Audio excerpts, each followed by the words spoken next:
A teenage girl is found murdered in her Indiana home. And police soon suspect that she is not this killer's only victim. Detectives race the clock to track a serial killer across the country before he strikes again. Someone is targeting elderly women in a gated California community. With no witnesses and little physical evidence, investigators struggle to find a link between the murders. For homicide investigators, it's difficult to predict when and where a serial killer will strike next. But with the help of forensic examiners, they can isolate tiny clues that can lead them to the killer who is driven by bloodlust.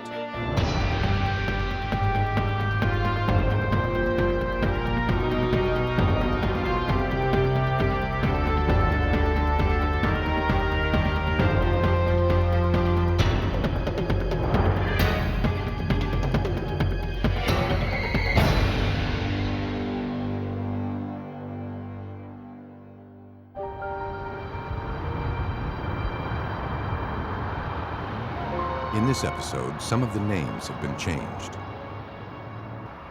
An hour's drive south of Chicago, Griffith, Indiana is home to 18,000 people. People drawn here by the quiet lifestyle and the low crime rate. Hey, Wendy. Around 7 p.m. on October 13th, 1987, 15-year-old Christine Gallagher returned home from I school. believe what happened at the swim meet today. She called out to her older sister, Wendy, but there was no response. Hey, Wendy. Though Mrs. Gallagher was still at work, Wendy should have been home from school hours ago. Christine checked the bedroom.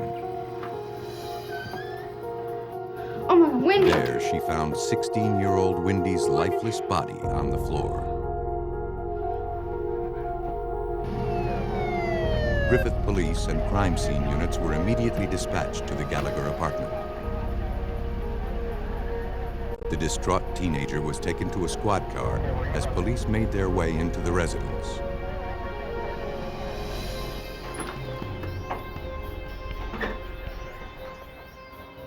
Inside the apartment, the living room was neat and orderly. But in the bedroom, police discovered the gruesome scene.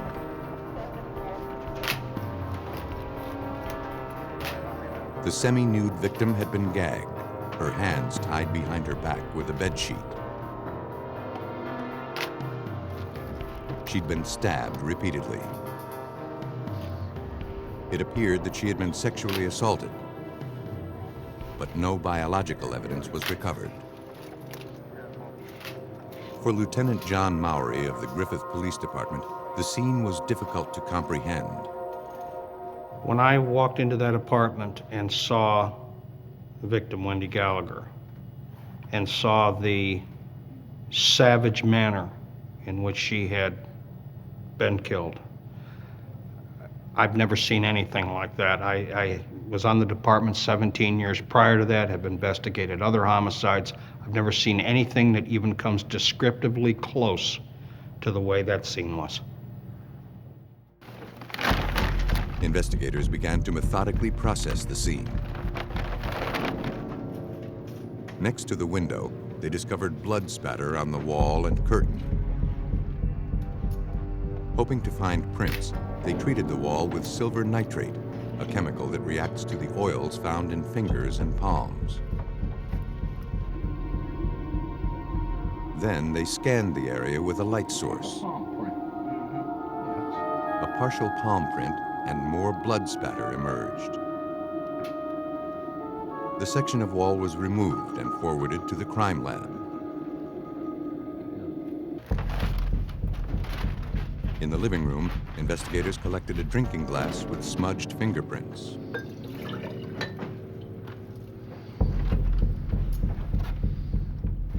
They also found a denim jacket hanging on the back of a chair. Searching the pockets, they found a driver's license. It belonged to a teenage boy with a local address. Run a check on that for us.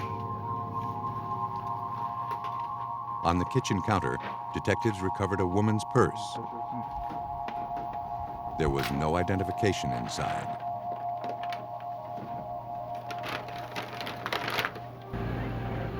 Outside, Christine told police that her father had dropped her off after a school swim meet.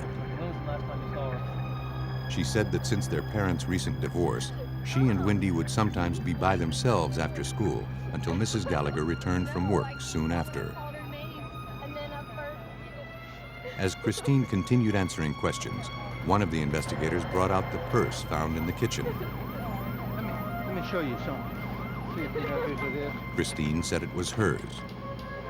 She added that when she arrived home, she didn't remember seeing Wendy's purse anywhere.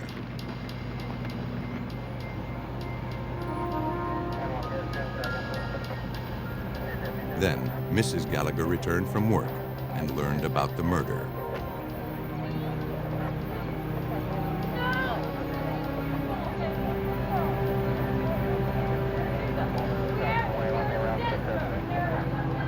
Overwhelmed with grief, she told police she couldn't believe anyone would want to kill her daughter. Wendy was such a beautiful and cheerful girl.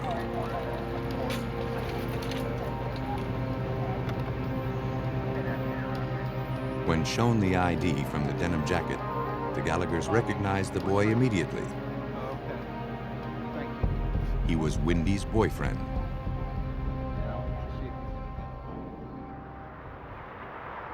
Looking for any clue to the killer's identity, examiners at the Lake County Crime Lab began to analyze the prints recovered from the Gallagher apartment.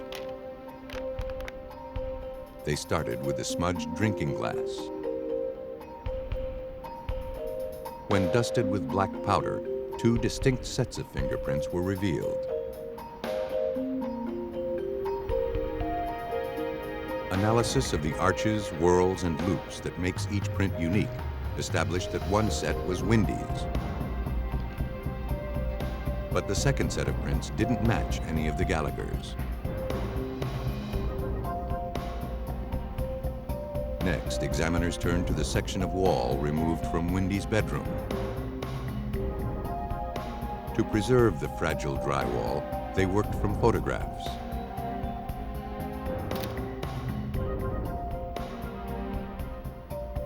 Again, the partial palm print didn't match samples taken from any of the Gallaghers. Its position on the drywall in relation to the blood found around the window led evidence technician Ronald Latch to conclude that whoever left it had been startled. He put one hand on the wall and looked out the curtain because you could see blood on the edge of the curtain and on the wall, and looking out to see if somebody was coming. Maybe he heard a voice or a car door slam. But the concern must have been short-lived. Crime scene analysis uncovered no signs of a forced entry or exit. It appeared that after committing this brutal murder, the killer calmly left the apartment, probably through the front door.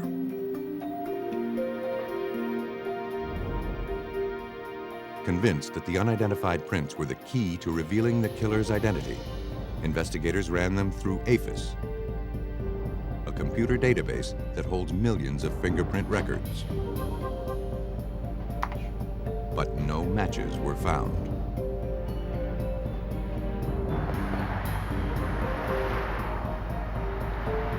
Detectives turned to Wendy's boyfriend for answers. They wanted to know why his jacket and ID were found in the Gallagher's apartment. Come in today, ID card. In my coat pocket. The teenager explained that Wendy had been cold that day at school. He'd loaned her his jacket and she'd worn it home. At your girlfriend's house. He said he was home with his parents during the time of the murder. Walking home from school when she was cold, so I took it off and let her have it. He also told police he had no idea who could have hurt Wendy. Bonnie, you should have seen it. You gotta bring that over. She was very popular at school, where she was an honor student and a pom-pom girl. Okay, so Ryan. He said Wendy was a lot of fun to be with, and he couldn't believe she was gone. I was in the back of the class. I'm gonna go get this folder over. Though he had a solid alibi, detectives fingerprinted him before letting him go. but analysis of his prints later confirmed his innocence.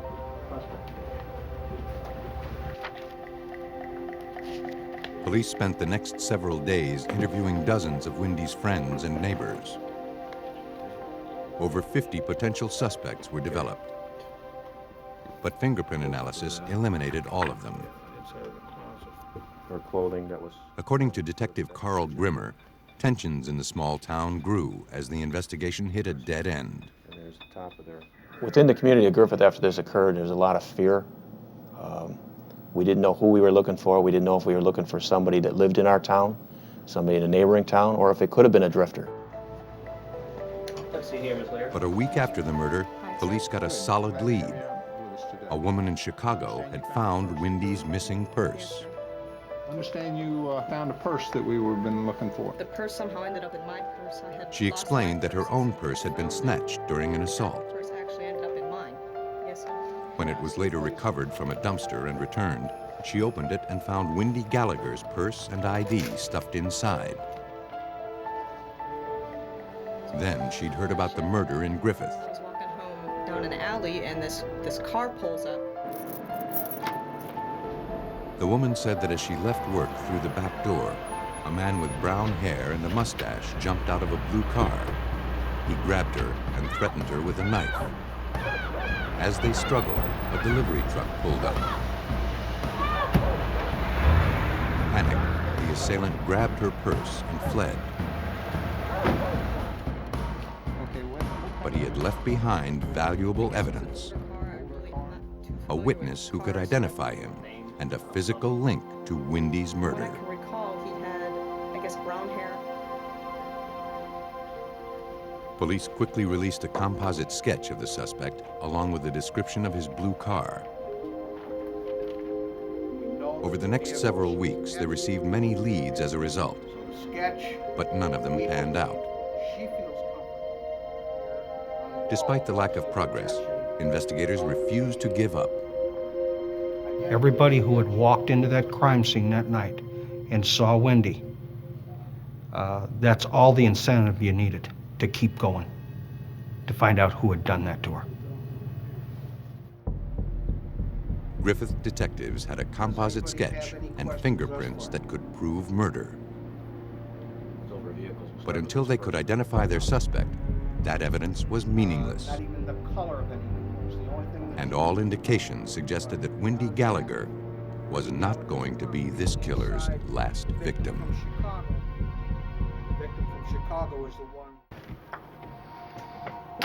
Several months had passed with little progress in the murder case of 16-year-old Wendy Gallagher.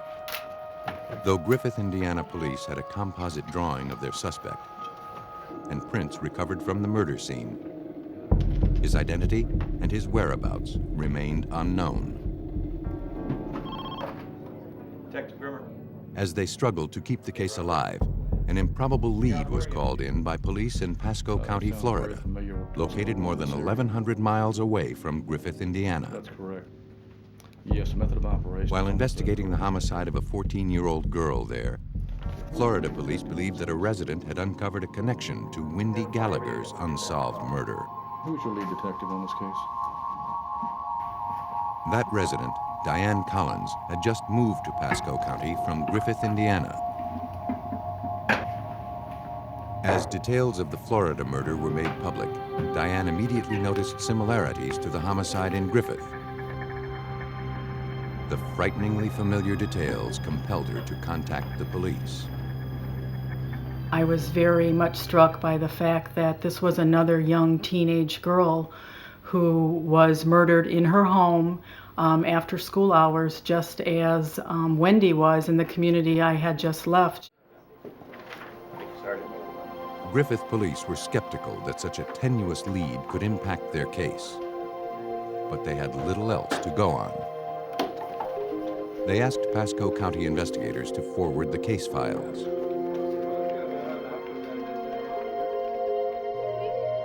According to police reports, in January 1988, 14-year-old Janet Clark was discovered in her bedroom by her younger brother shortly after 6 p.m.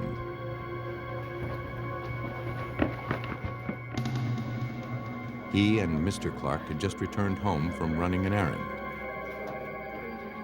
Janet had been home from school just a few hours. When police arrived, they found Janet's partially clad body gagged and bound, her hands tied together with a bed sheet. She'd been viciously knifed and raped. No prints had been found at the scene. And while DNA evidence was recovered during autopsy, investigators had no suspect to link it to.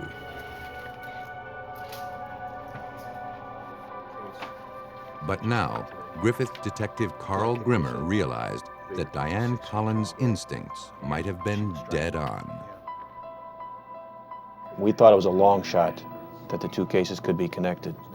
But when we sat and studied the photos, studied the crime scenes, we became stronger and stronger in our belief that they probably were connected.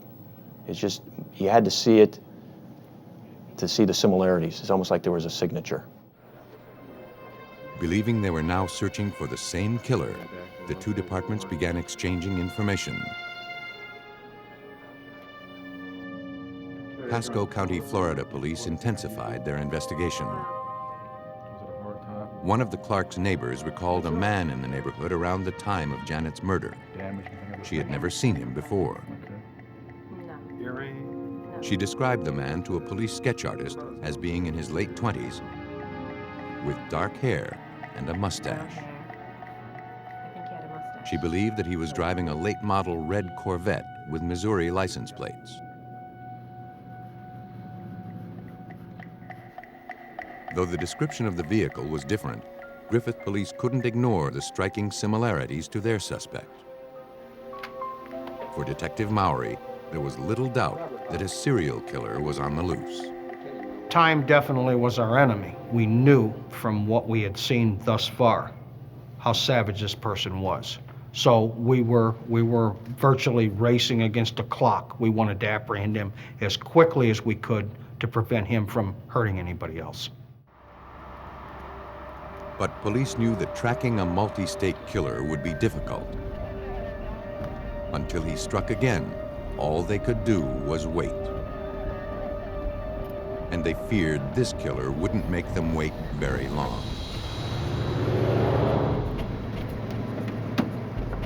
2 months later, police in Beaumont, Texas responded to reports of gunfire at a local motel. Responding officers burst into the room where the shots had been heard. There, they discovered one of their own, Officer Paul Halsey, unconscious, the victim of a gunshot wound. The fallen officer had notified dispatch just a few minutes before that he was checking on the driver of a stolen vehicle who had just entered one of the rooms. Officer Halsey was rushed to the hospital, but his injuries proved fatal. He died a short while later.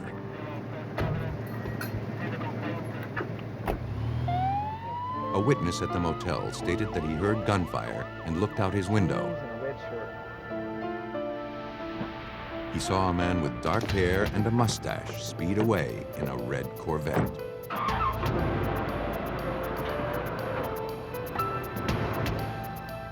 An all-points bulletin was issued for the red sports car.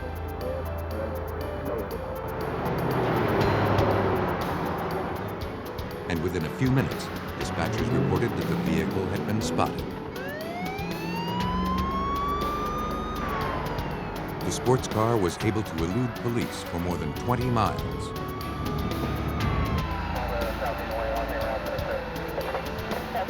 But the driver suddenly lost control and the car swerved off the road.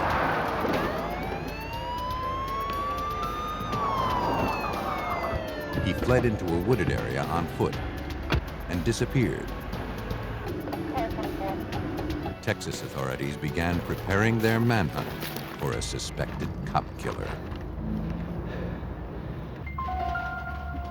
While police in Indiana and Florida struggled to track down a serial killer who preyed upon young girls, police 2,000 miles away in Beaumont, Texas, were on the trail of a suspected cop killer.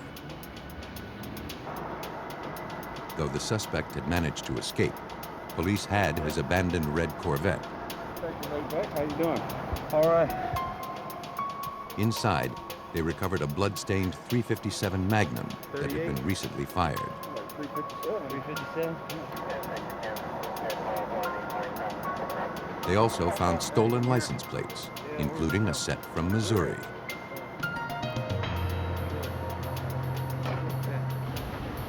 Now their focus was on finding the driver.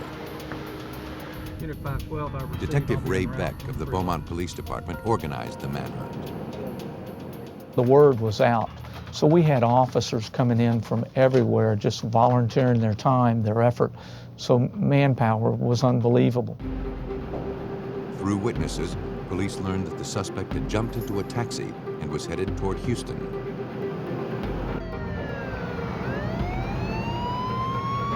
Officers quickly caught up with the cab. Taxi driver, get out of the car! Backseat passenger, get your hands up! The man believed responsible for the murder of Officer Halsey was taken into custody. Keep your hands up, get out of the car. Keep your hands where I can see them. Turn around, over here on the trunk. The suspect, identified as 28-year-old Michael Lee Lockhart, was questioned at the Beaumont police station. He immediately confessed to shooting Officer Halsey, but offered no explanation. It seemed too easy.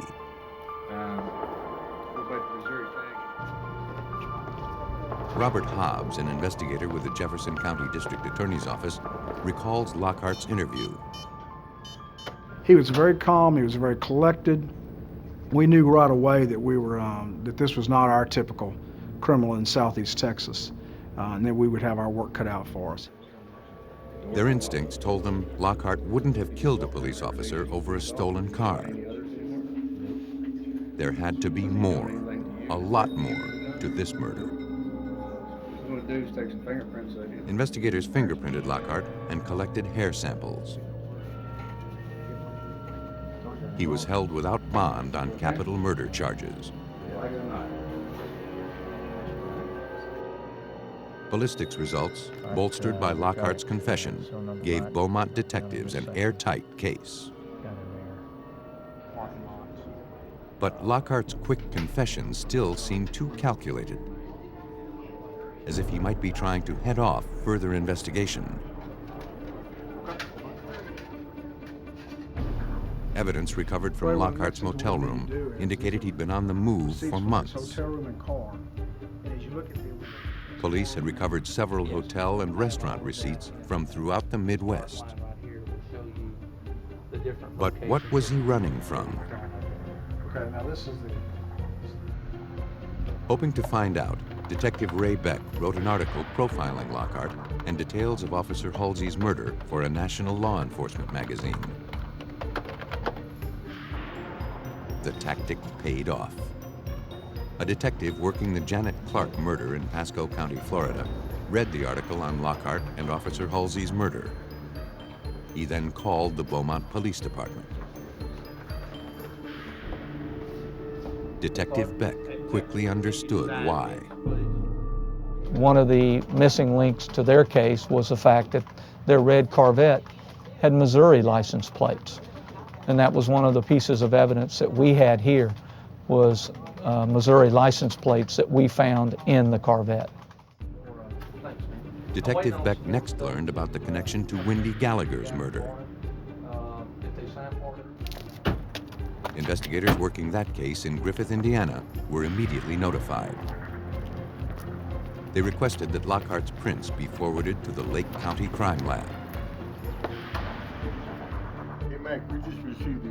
Hoping they had the evidence they needed to prove murder, examiners went to work, comparing Lockhart's fingerprints to those recovered from the Wendy Gallagher crime scene.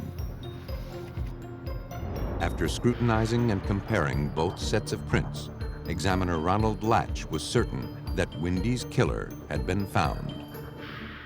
The fingerprints we found at the scene put Michael Lee Lockhart in that apartment And the palm prints put them right next to the body of the victim, where there was blood and on the curtain in the wall. Nearly 8 months after Wendy Gallagher was found murdered in her home, investigators finally had the evidence they needed to charge Michael Lee Lockhart with her murder. I felt a great sense of relief because I knew that he couldn't commit any more crimes. And I also felt happy that we would be able to contribute and help bring some semblance of closure to the Gallagher family. On June 30th, 1988, DNA analysis confirmed that Lockhart had murdered and sexually assaulted Janet Clark in Florida. Working together, 3 police agencies had tied 3 seemingly unrelated murders to one predator.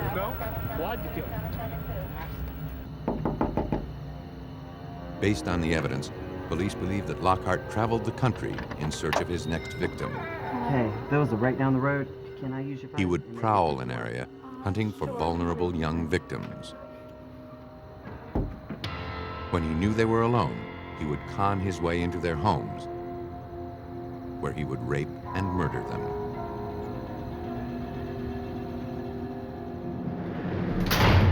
Michael Lee Lockhart stood trial for murder in all 3 states. He was sentenced to death in each trial. In Texas, on December 9, 1997, Michael Lee Lockhart was executed for his crimes. It took the cooperative effort of 3 police departments to track a transient serial killer across the United States. He's talking to. But sometimes, murderers who stay in one place are just as hard for investigators to find. 75 miles from Los Angeles, Riverside County, California is a haven for retirees and people looking to escape the problems of urban life. But on February 16, 1994, a 911 call brought police from the Riverside County Sheriff's Office to a condo in the upscale community of Canyon Lake.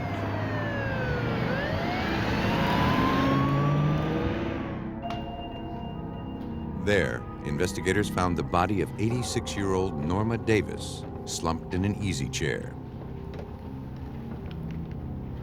A phone cord was wrapped around her throat, and knives protruded from her chest and neck. Investigators began searching the scene, looking for anything that could tell them who had murdered Norma Davis and why. Robbery appeared to be an unlikely motive. The victim still wore an expensive ring on her finger. As expensive as that ring is, A few desk drawers were open, but there were no signs of ransacking.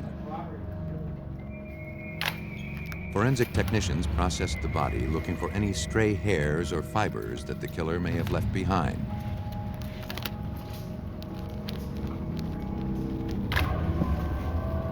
But from the position of the body, it was clear to California Department of Justice criminalist Alyssa Mayo Thompson that there was little interaction between the victim and killer. She appeared to just be sitting in her chair as if she were perhaps reading or watching TV. It didn't appear that she had made much of a struggle or had attempted to get up from that chair. That told investigators that Norma Davis most likely knew her killer. The knives were removed and sent to the crime lab to be tested for prints.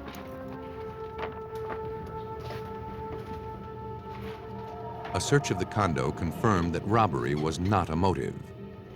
On the kitchen floor, investigators found Norma's purse, still containing credit cards and cash.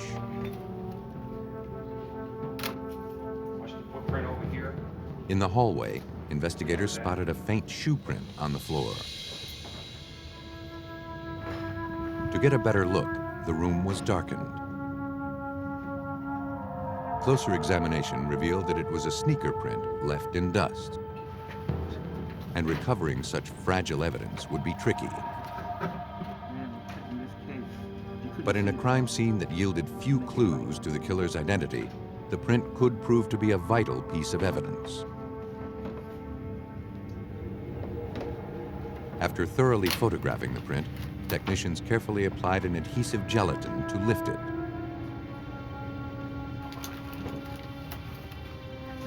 But the minute details of the print didn't survive the lift. It would be up to examiners to determine if there was a sufficient sample to do future comparisons when and if a suspect emerged. Outside, detectives talked to Alice Williams, who had found the victim. She stated that she had come over to pick up Norma for their weekly hair appointment. She let herself in when Norma didn't respond to her calls. That's when she discovered the body. She couldn't understand how such a thing could have happened in Canyon Lake. It was a gated community with round-the-clock security. You have a mustache? Norma's ex-daughter-in-law, Mary Pierce, had also arrived at the scene. She too lived in Canyon Lake.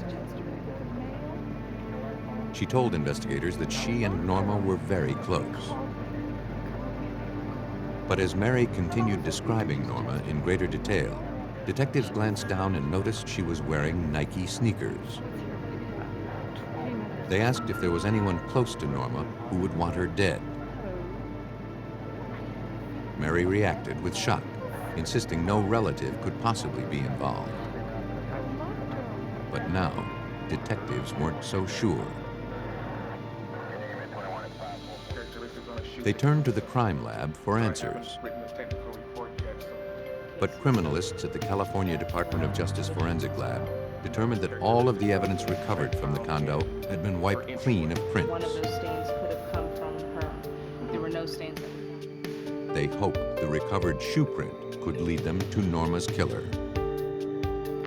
For Ricky Eldon Cooksey, a criminalist with the Department of Justice Crime Lab in Riverside, shoe print evidence can carry investigators a long way. A shoe print collected at the crime scene can help the investigators if we can identify what kind of shoe made that print, and there are data banks that store that type of information. We can tell them what type of shoe they're looking for and size shoe they're looking for. After reviewing hundreds of different sneaker tread designs, Cooksey believed that the print recovered from Norma Davis's home had been made by a Nike. He acquired a similar sneaker from the manufacturer and made test prints.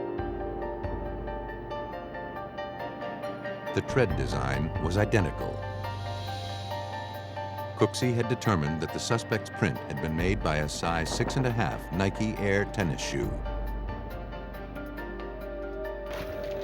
For detectives, the news was not that encouraging. Talk to you later. Okay? Tracking down a specific purchase of such a popular shoe would be next to impossible.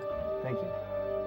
The only thing that homicide detective Joe Greco could infer from the analysis was that the suspect was a small male or possibly a woman.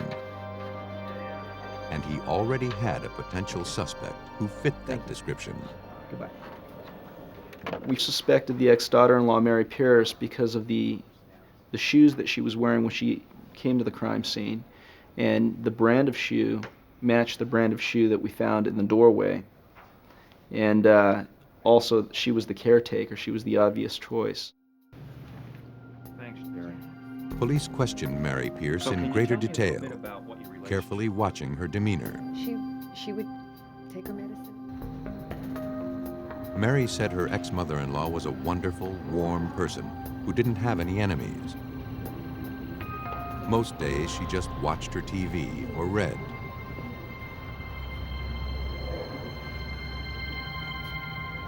She was just a real After sweet answering old lady. dozens of She questions, really was. it became clear to investigators that Mary was not involved in Norma's murder. Okay, I sure will. Her cooperation and her grief were sincere. Please call me. Okay, thank you. I sure will. I appreciate your time. Sure. Thank you. Detectives reviewed dozens of statements given by Norma's family, friends, and neighbors, but no one had any useful information. The case quickly threatened to go cold. With no suspects and no solid leads, it looked like Norma Davis's murder might never be solved. In Riverside, California, the investigation into the stabbing and strangulation death of 86-year-old Norma Davis, killed in her Canyon Lake home, had ground to a halt. Attention units, we have a possible homicide. As investigators struggled to keep the case alive, another 911 call came in from residents of Canyon Lake. Another elderly woman had been found murdered in her home.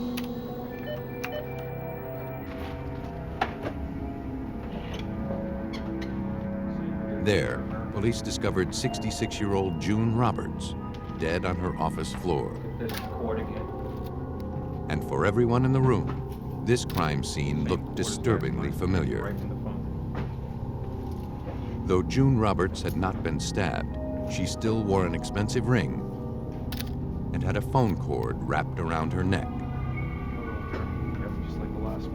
Credit cards were scattered around her purse, but nothing appeared to be missing. For criminalist Alyssa Mayo Thompson, it was obvious that June Roberts and Norma Davis's murders were connected. The type of crimes, both brutal homicides occurring within a few short days of between each other in this area, led us to think that these two crimes may be linked. Investigators scoured the home. A Bible caught detectives' attention. Inside was a handwritten prayer list. Norma Davis's name was on that list. The two victims were friends. But for Detective Greco, how they were connected to the killer was unclear. He could be certain about one thing, however. A serial killer was targeting elderly women in Canyon Lake. This whole case is overwhelming in that it's not something that one in law enforcement comes across every day. It's a crime of serious violence, and it wasn't stopping. I mean, it was just the beginning. And so far, this killer had made few mistakes. But a week after June Roberts' death, that all seemed to change. June Roberts' daughter brought police a statement from one of her mother's credit card companies. Someone had gone on a spending spree immediately after June's death, charging jewelry, clothing, and other merchandise. It was the break detectives were waiting for. Now they had a paper trail to follow.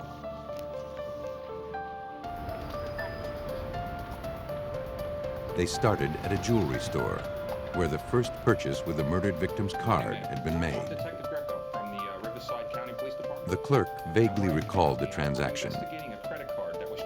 She remembered that a blonde woman came into the store and purchased an expensive set of earrings.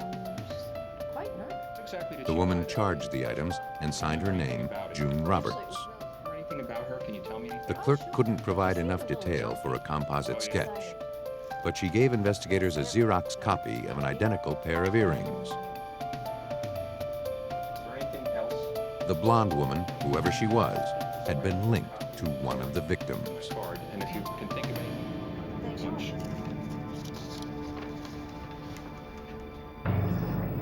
The next purchase on June Roberts' credit card came from a hair salon. A stylist there remembered the woman claiming to be June Roberts. That's her name. She said the woman was in her mid-30s with shoulder-length blonde hair, hazel eyes, and a medium build. She added that the woman had a young boy with her. According to her appointment book, his name was Jonathan Weaver. An artist was brought in to translate the stylist's description of the blonde woman into a composite sketch.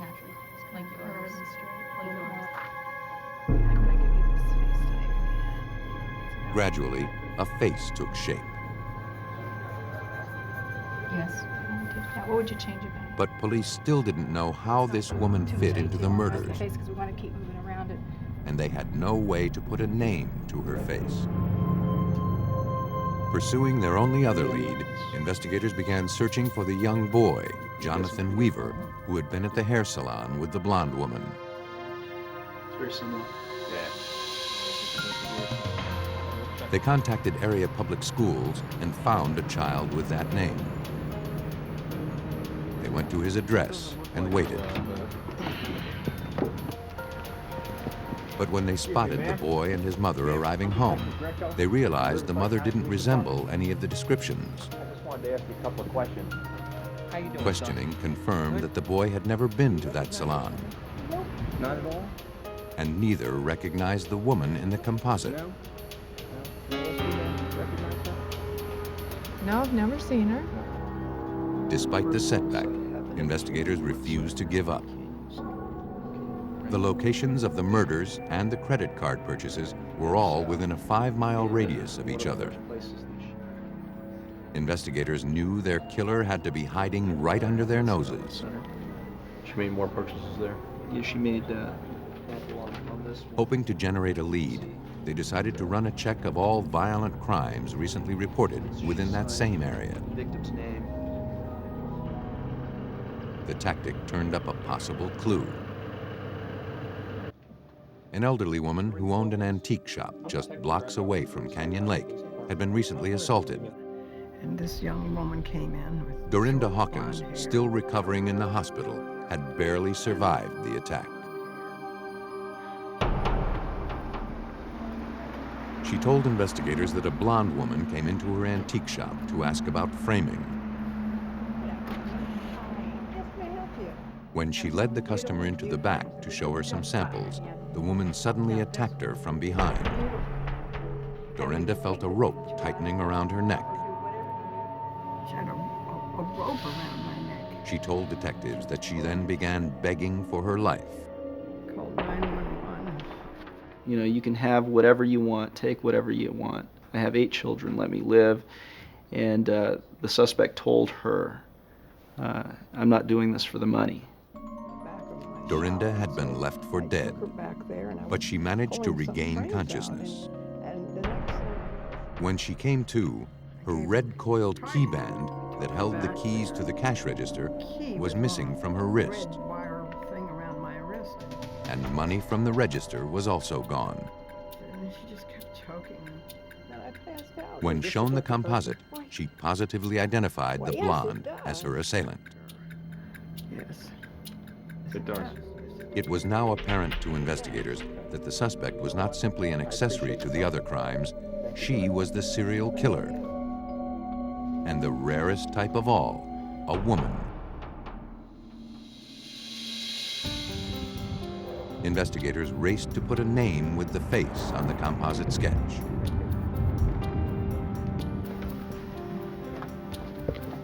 Since Mary Pierce had known both of the murder victims, police hoped she might have also crossed paths with the killer. No, this won't take long at all. Let me ask you this. Can you put a name to this face? Does this look familiar? When shown the sketch, Mary said that the face kind of resembled her stepdaughter, Dana Sue Gray. Sue Gray, that's my stepdaughter. As Mary described her stepdaughter, the pieces started to fall into place. Let me write that down. The information fit the description of the suspect that I was looking for, in that she had a key to the first victim's house. She knew the second victim. She had a pass to get into Canyon Lake, and she was familiar with the area. Mary added that Dana owned a house in Canyon Lake. So you do know those two? But Dana had just gone through a vicious divorce battle and was trying to sell the place because of the resulting financial ruin. Take a look at those names and tell me if you recognize them. Her job as a registered nurse was not enough to support the affluent lifestyle she had come to enjoy.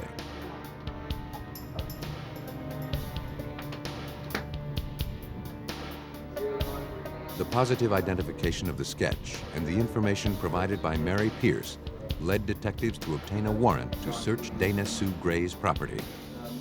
But that would take time. And given the suspect's propensity for violence, they didn't want to give her a chance to kill again. Undercover officers immediately put her under surveillance. Riverside County investigators continued looking into Dana Sue Gray's background.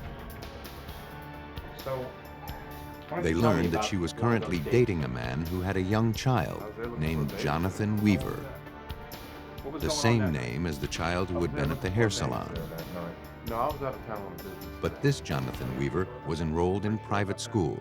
Yeah, I'm not sure about that. You remember that one? Previously, detectives had only searched public school records. Later that afternoon, one of the officers picked up Dana's trail in nearby Sun City as she entered a bank. She's going in the bank right now. When she left a few minutes later, Dana was seen stuffing a large amount of cash into her purse. Okay, we're gonna go and search. A few hours later, Riverside police had obtained their search warrant. Detective Greco briefed the team on the items of evidence they were looking for once they made their way inside the suspect's house. We had receipts from the different locations that the purchases were made for these various items, so they knew exactly what they were looking for. Also, I had directed the searchers to collect all of the shoes within the residence because of obviously the first victim's the shoe print in the first victim's case. In the early evening hours of March 16, 1994, Riverside County investigators took suspected serial killer Dana Sue Gray into custody. She was taken to the Riverside Police Station for questioning.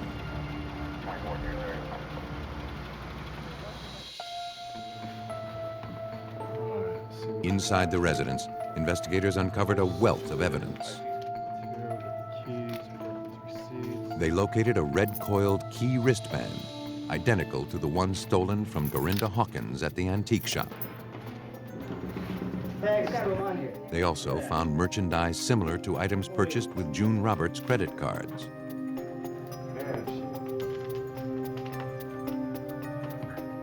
Inside Dana's purse, police made an ominous discovery. There was $1,900 in cash and a checkbook in the name of Dora Beebe. The address on the checks was from Sun City. Though Dora Beebe's name meant nothing to investigators, they knew that Dana Sue Gray had been in Sun City earlier that day. A lot of money in here. The search continued into the bedroom. Okay. What do you got?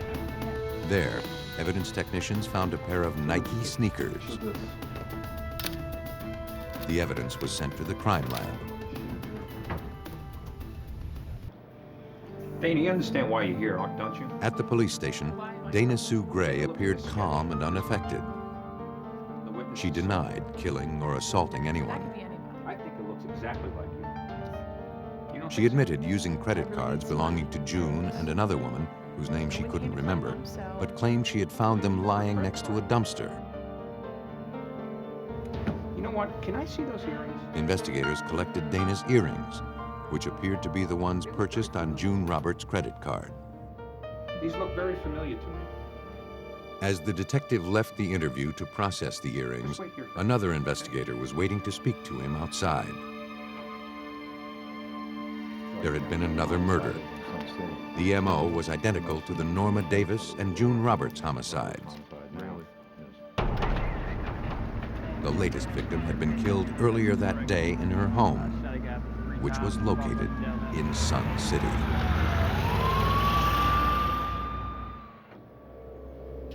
Riverside, California police believed that the suspect in the murders of Norma Davis and June Roberts was finally in their custody. As they questioned Dana Sue Gray about the murders, detectives were informed that Dora Beebe, an elderly resident in nearby Sun City, had been found murdered. That crime scene bore the same signature as the other homicides in Canyon Lake. Detectives realized they had found cash and a checkbook in the name of Dora Beebe while searching Dana's house. Is there anything else you maybe want to tell Dana Sue Gray had killed again, just a short while before the surveillance on her began. And you found June Roberts' credit cards in the dumpster, too. Now, They needed to be certain that she would never be free to kill again. At the crime lab, examiners analyzed the sneakers recovered from Dana Sue Gray's bedroom. They were size 6.5 Nike Air sneakers, the same style and size as the print recovered from the Norma Davis crime scene. Analysis of the characteristics that distinguish one shoe print from another left investigators with little doubt that Dana Sue Gray's shoes had left the print in Norma's condo. Unable to explain away all of the evidence amassed against her, Dana Sue Gray had no choice but to confess to her crimes.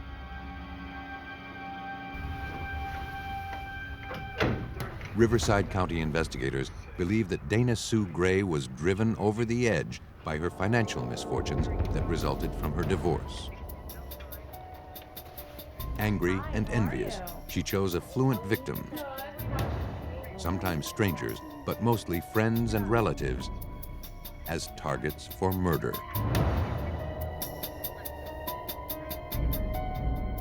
To avoid the death penalty, Dana Sue Gray pled guilty to the multiple murders. She was given 2 life sentences without the possibility of parole. When I think of Dana Sue Gray, the first thing that comes to mind, for me anyway, is evil. It's just evil. There are usually patterns to serial murder, though they're often hard to detect. Only time, patience, and meticulous forensic science can delve into the unknown and finally bring them to light. But ultimately, that's what detectives need to stop the killers who are driven by bloodlust.